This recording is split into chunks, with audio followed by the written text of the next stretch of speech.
E som 1, 2. Falando para teste, 1, 2, 3.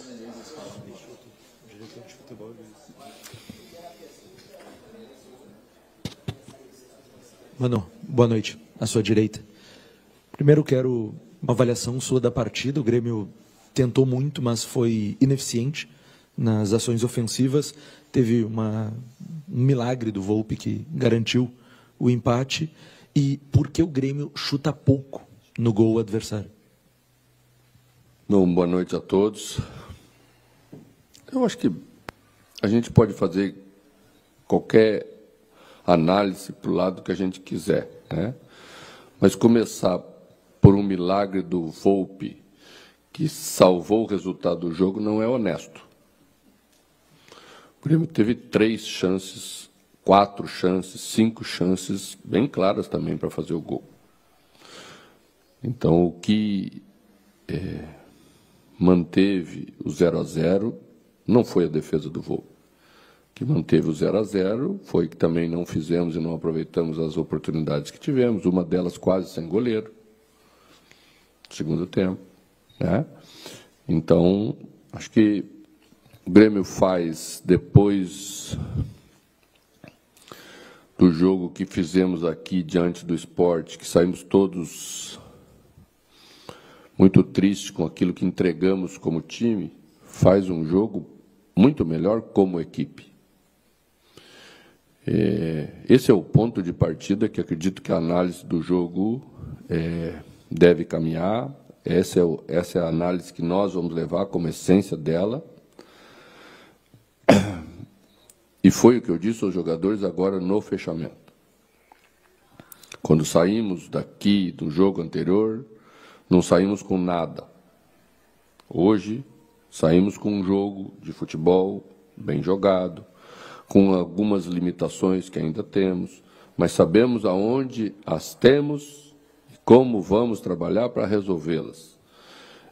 Esse é o indicativo do jogo e é nessa direção que vamos caminhar. Penso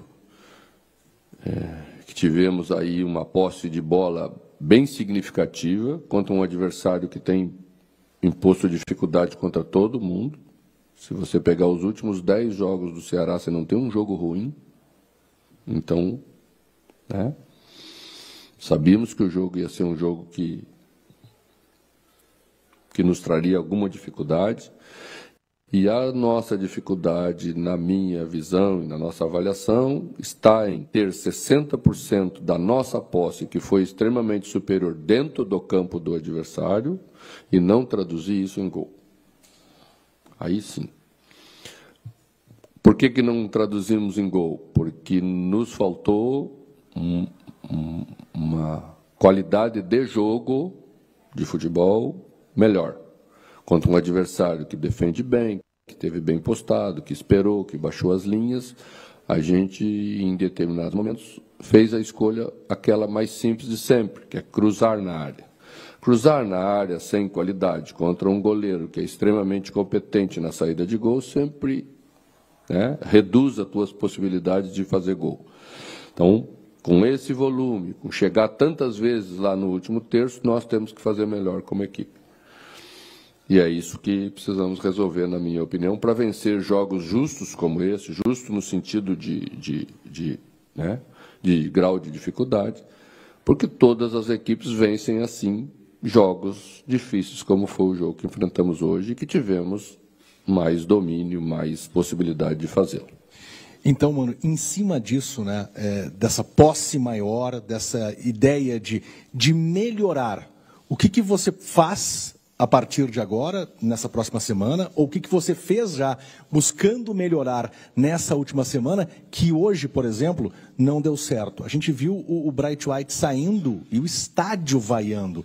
Tem um mau momento do jogo, não sei se você acha que foi para o Bright White, daqui a pouco para a troca, não sei também, daqui a pouco, mas o estádio vaiou. Né? Concordo contigo. É uma reação do torcedor, né? Incomodado com o momento. É a questão da qualidade, é o momento individual que está ruim, é o trabalho da semana que não surte efeito no jogo? Olha, quando eu acho que o torcedor concordou com a análise que fizemos aqui. Ele viu a equipe muito próximo da área do adversário, ele viu rondando aí, ele viu o volume de jogo, ele viu a bola chegando dentro da área, e aí ele direcionou para o homem que geralmente tem que empurrar a bola para dentro mais vezes, que é encarregado disso, um pouco dessa frustração da bola não ter sido colocada para dentro. Tá? Eu enxergo dessa maneira. Da mesma maneira que eu enxergo a vaia no final. A vaia no final é uma frustração, é um sentimento que você, viemos aqui de novo e o time não venceu. Venceu o jogo fora de casa, esperávamos que agora confirmasse, não confirmou. É o mesmo sentimento que temos nós. Tá? Mas uma coisa é aquilo que fizemos no outro dia e outra coisa é aquilo que fizemos hoje. Tá? Vamos continuar trabalhando da mesma maneira, como sempre. Né? Acho que algumas coisas podem fazer com que a gente tenha um aproveitamento melhor.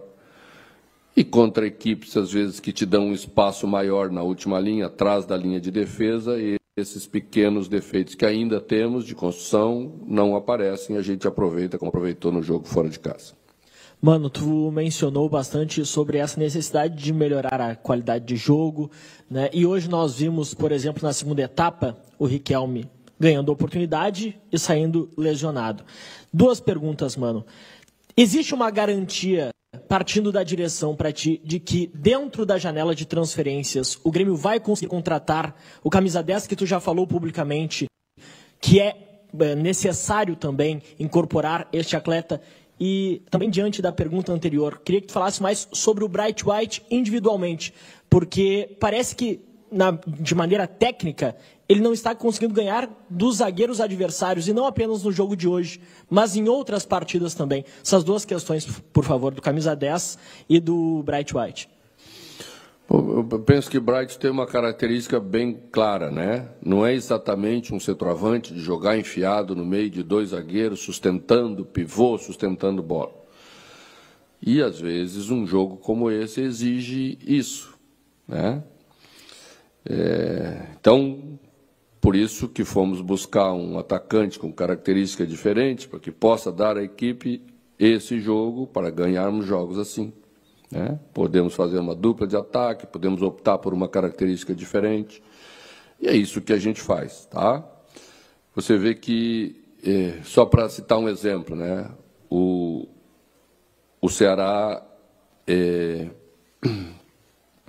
teve menos volume do que a gente, mas teve duas grandes chances de gol com um homem que sustentava e que incomoda a gente sempre por característica, que é a do Pedro Raul. E eles usam em cima dessa característica, podia jogar em cima dessa característica e o fizeram.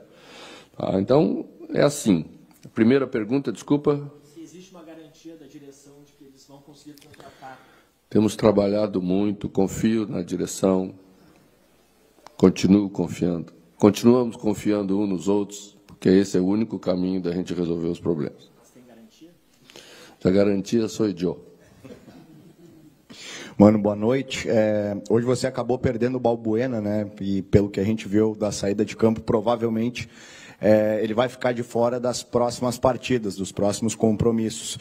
Você também falou, há algum tempo atrás, enquanto ainda passava pela fase mais difícil, que para começar a acertar o time tem que começar acertando a defesa. E aí hoje entra o Wagner Leonardo, a sequência também ela é difícil, né? Tem o Flamengo, tem o Mirassol que está fazendo uma grande campanha no Brasileirão e depois tem o Clássico Grenal. Enfim, mano, em relação agora a ter que mudar mais uma vez a peça no sistema de defesa que parecia estar encaixando, né? Quanto que te preocupa isso e quanto também que abala daqui a pouco a confiança do grupo, né? Ter que estar trocando a todo momento as peças no sistema de defesa. A única coisa que é diferente das outras equipes é que a gente ainda está em construção, né? Os outros também trocam, mas já estão mais construídos do que nós. O campeonato é duro, é assim mesmo, temos que tirar jogadores, colocar jogadores. Acho que a gente melhorou no domínio de jogo, no controle de jogo, num setor que a gente não controlava nunca, que é o meio-campo. Já melhoramos. Acho que o Cuejar deu uma estabilidade muito boa ao setor para o início de construção. Achei que hoje Alex fez o seu melhor jogo, Alex Santana, dos jogos que estava aí, né? Se temos essa estabilidade, podemos colocar um meia de volta, que a equipe sustenta isso, tá? Então, é isso. Acho que a equipe tem que mostrar caminhos e o treinador segue o caminho que ela mostrar para arranjarmos as soluções que temos que arranjar. Mano, boa noite. Me parece que aconteceu um fenômeno semelhante com o pós-parada do Mundial hoje no segundo tempo. A primeira etapa, quando tu teve aquela estrutura de meio campo com Edenilson, com Ejar e Alex Santana, o Grêmio fazia um jogo de controle, criava oportunidades, teve as chances para abrir o placar. Com a troca, quando o Riquelme precisou entrar no segundo tempo, me parece que foi um movimento que tu também tentou fazer nessa volta do Mundial, de ter esse articulador, de ter essa peça que faz esse papel. E me parece que os problemas foram os mesmos, de ter essa dificuldade de fazer o time ser mais seguro defensivamente também e ser mais incisivo para atacar o adversário. O Grêmio é o segundo time que menos fez gols como mandante. E costuma ter essa característica dos jogos em casa. Tem sido mais ofensivo nos jogos em casa, né? Me parece que tu já encontrou esse equilíbrio defensivo do time, como a gente viu contra o Atlético. Mas esse passo adiante de ter esse jogo de mais... um jogo mais solto, de ter essa figura do meia jogando junto com um jogador de ataque, para ter essa presença maior no campo do adversário, ainda não conseguiu encaixar. É por aí, ou é essa característica que te falta no grupo de ter esse jogador com esse perfil mesmo e com as peças que tu tens atualmente no grupo não tem conseguido encaixar? A gente já fez várias formações de meio campo, às vezes funcionou bem, às vezes não funcionou tão bem. Acho que o jogo de casa ele traz um ingrediente bem claro, assim, que ainda vai nos atrapalhar um pouco à medida em que os resultados dentro de casa não vêm, né? Teve um momento que nós fomos bater um tiro de meta no segundo tempo e foi organizar a equipe para bater o tiro de meta. E o torcedor não entendeu, porque ele tem pressa, ele quer apressar a equipe para resolver os problemas. É o mesmo caso quando nós temos a posse de bola do meio campo da intermediária para frente. Não é fácil você entrar na defesa de uma equipe bem postada. E se você entrar de qualquer jeito, você vai perder a bola. E aí perde-se o controle do jogo e começa a se ficar intranquilo de novo. Riquelme tem uma característica, né? Ele domina a bola, não apressa a jogada, porque é necessário que não se apresse a jogada na maioria das vezes. Não tem espaços generosos que você pode logo apressar a jogada. Você tem que encontrar espaço, você tem que balançar o jogo, você tem que rodar a bola, né? E isso, o ambiente do jogo na nossa casa ainda não está dando, porque é lógico que não vai dar ainda, né? Quando os resultados dentro de casa vierem com mais frequência, aí certamente o torcedor vai ter um pouco mais de calma, vai entender que é assim que nós temos que construir as jogadas. E o meia vai poder trabalhar mais na velocidade que o meia tem que trabalhar para construir a jogada. Mano, aqui, você falou da característica do Bright White na pergunta anterior, de ser um atacante que não disputa tanto com os zagueiros. A gente vê isso, o Carlos Vinícius, né? E você vem modificando muito os esquemas, né? No 4-2-3-1, agora optando por um tripé de volantes. Vem sendo treinado para quando disponível juntos os dois atacantes, até porque ainda não aconteceu, mas vem sendo treinado para Bright White e Carlos Vinícius terem uma partida juntos como titular. O Bright White daqui a pouco um pouco mais atrás, como segundo atacante, e o Carlos Vinícius como esse atacante na disputa aérea com os zagueiros. Isso está sendo pensado por ti para as próximas partidas? Penso, como teve André e Bright White aí, quantos minutos jogaram os dois juntos, né? Quando acontecer isso, te garanto que duas coisas provavelmente nós vamos ver. Nós vamos ter uma presença na última linha mais significativa e vamos ter um pequeno espaço aí no meio-campo, no setor de volantes do adversário. Porque esses dois jogadores, por característica, vão estar mais aí. São atacantes, né? Então, em determinados jogos isso pode ser usado. Em determinados jogos você sabe que você joga contra um meio-campo que tem muita posse, é difícil você fazer a bola chegar. Não adianta você botar dois lá e a bola não chegar, nós não conseguimos transportar a bola. Então é isso que precisa ser entendido. Às vezes, com volume de jogo, é possível você fazer. Sem volume não dá, porque não adianta, nós vamos perder o meio-campo e a bola não vai chegar lá na frente, e aí vamos ter problemas defensivos, como vocês citaram antes. Mano, boa noite. Boa noite. Mano, me permita mais uma vez tocar no fator comportamental dos atletas. Você tem 2 atacantes que jogam pelos lados, o Alisson e o Christian Oliveira. Ambos são jogadores de verticais, mas eles não conseguem concluir a jogada muitas vezes pela ansiedade. E uma outra, o que falta para o Gabriel Meck, que tem contrato profissional, receber mais chances no time? Bom, o Gabriel Meck está na seleção, você sabe disso, né? Foi convocado, está na seleção.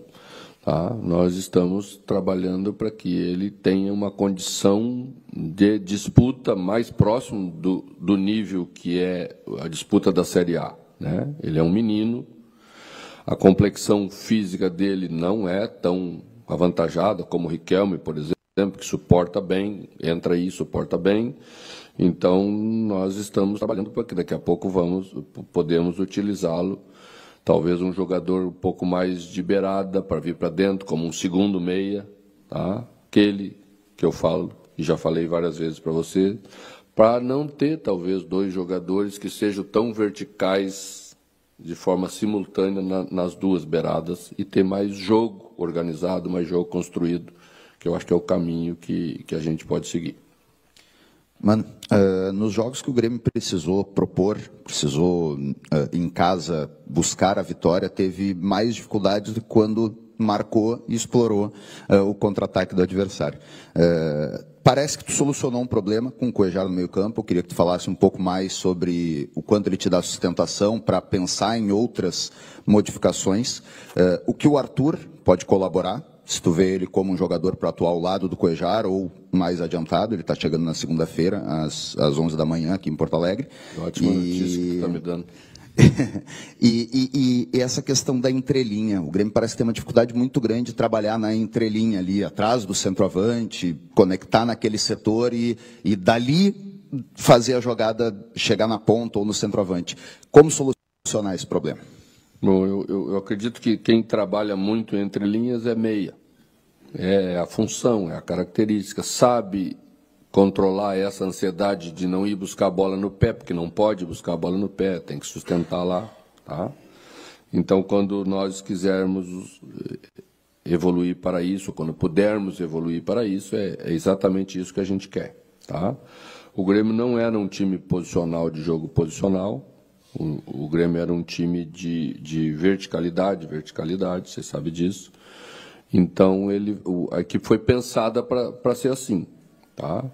Talvez, por isso, que Cristaldo tenha sofrido tanto e tenha baixado de rendimento a partir de um determinado momento. Agora, quando as coisas começam a voltar para o caminho, talvez possamos tê-lo de volta em alguns momentos, porque é um jogador de extrema qualidade e sabe fazer a função nesse lugar. Tá? Eu sempre digo, e eu prefiro, e acho que o caminho é que a gente tenha 2 jogadores para jogar nesse lugar, né, para que a equipe seja mais equilibrada em tudo aquilo que a gente imagina como futebol. O Cuéllar está bem, achei que fez 2 jogos muito bons. Mano, boa noite. A minha pergunta é justamente essa. Eu queria que tu falasse um pouquinho sobre a atuação do Cuéllar hoje, que no meu entendimento foi muito boa.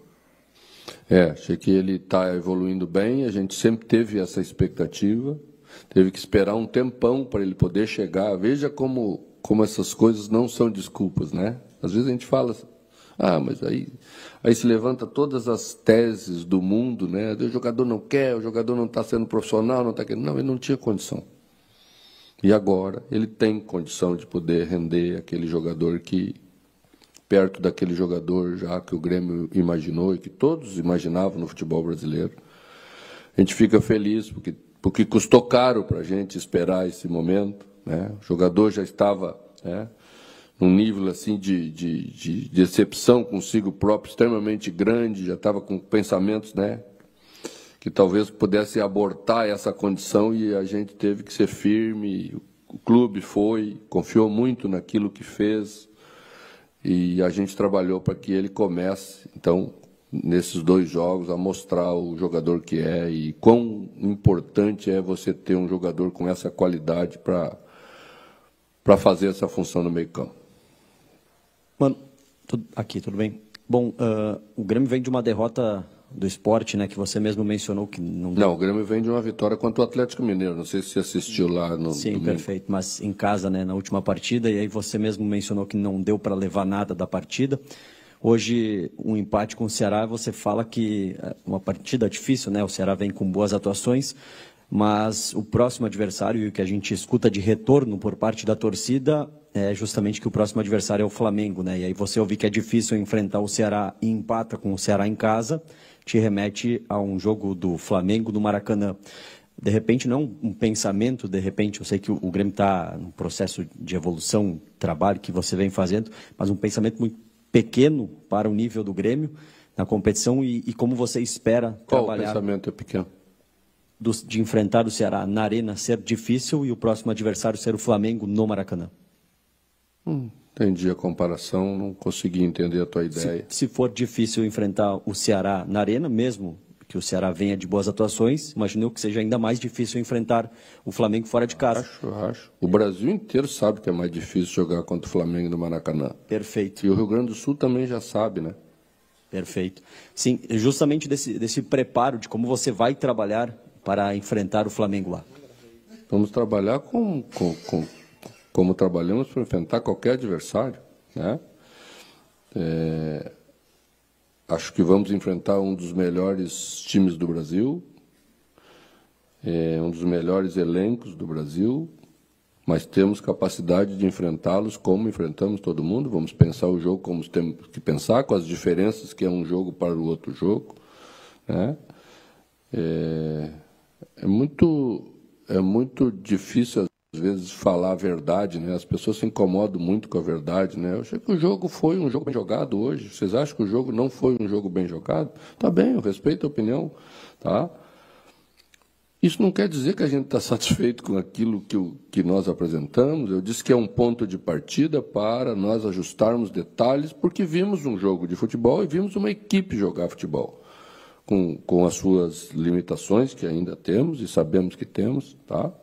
Mas acho que ela aponta o caminho até para nós solucionarmos essas nossas limitações.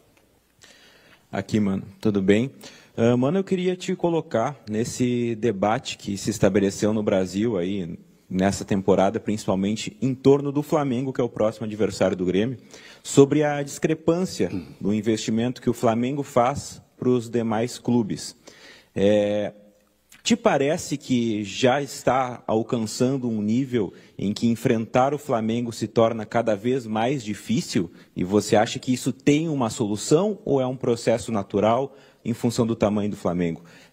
Como profissional do futebol, não só como técnico do Grêmio, como que você observa esse crescimento do Flamengo perante as outras equipes? Obrigado. Vejo com naturalidade, acontece no mundo todo isso há muitos anos. Os europeus estão muito na frente dos outros, os 2 maiores da Espanha estão sempre muito à frente dos outros, né? Os da Inglaterra, que têm um investimento de bilhões, estão à frente dos demais, né? E nós temos que enfrentá-los com outras armas. A gente não tem a mesma, tá? Temos que enfrentá-los com organização, temos que enfrentá-los com construção de categorias de base cada vez mais competentes, né? Mais planejadas, para que seja assim, né? Vai ser assim, né? Você sabe que essa história do fair play financeiro não limita investimentos. Essa história do fair play financeiro apenas garante que você tenha capacidade para honrar os compromissos que você assume. Mas o Flamengo vai ter mais. O Corinthians poderia ter mais, está atravessando seus problemas, só não está aí porque aquilo que acompanhamos bem. O Palmeiras os enfrenta não com as mesmas condições que o Flamengo tem, enfrenta de outra maneira, né? E nós também temos que nos, cada vez mais, planejarmos, trabalharmos com muito afinco para enfrentá-los da mesma forma que os outros enfrentam os grandes pelo mundo. Boa noite, Mano. Diante desses dois últimos resultados, a vitória sobre o Galo no último jogo, o empate hoje com o Ceará, quanto tu acredita que o Grêmio vai conseguir chegar na tabela, mais nessa fase intermediária que o Grêmio se encontra agora, na fase de pré-Libertadores, um pouco mais acima, ou beliscando inclusive até uma vaga no G4 para alcançar a vaga na Libertadores no próximo ano? Obrigado. Eu não gosto muito de fazer essas previsões porque elas não valem absolutamente nada. Todo mundo faz previsão, né? Mas eu acho que de períodos em períodos você tem que rever aquilo que você está entregando para ambicionar mais. A gente não pode criar uma realidade que não existe, né? Eu penso que nas próximas rodadas vai estar as possibilidades que teremos para frente. Vai depender daquilo que produzimos como equipe nos próximos 5 jogos. Eu procuro sempre levar como referência os 5 jogos. Os últimos 5, eu acho que nós temos 2 vitórias, ou 3. Não, 2 vitórias, 2 derrotas e um empate. Apesar de aparecer lá naquele placar do GE, lá, aquele não é real, porque lá não está o jogo do Fortaleza, porque você sabe que ele era de outra rodada. Então, se você olhar, é o que está produzindo todo mundo, mais ou menos, como aproveitamento nesses 5 jogos anteriores, com raras exceções, por isso que eles estão melhor do que a gente. Obrigado, Mano. Obrigado a todos. Representação segunda-feira, CT Luiz Carvalho, treino às 4 da tarde. Valeu.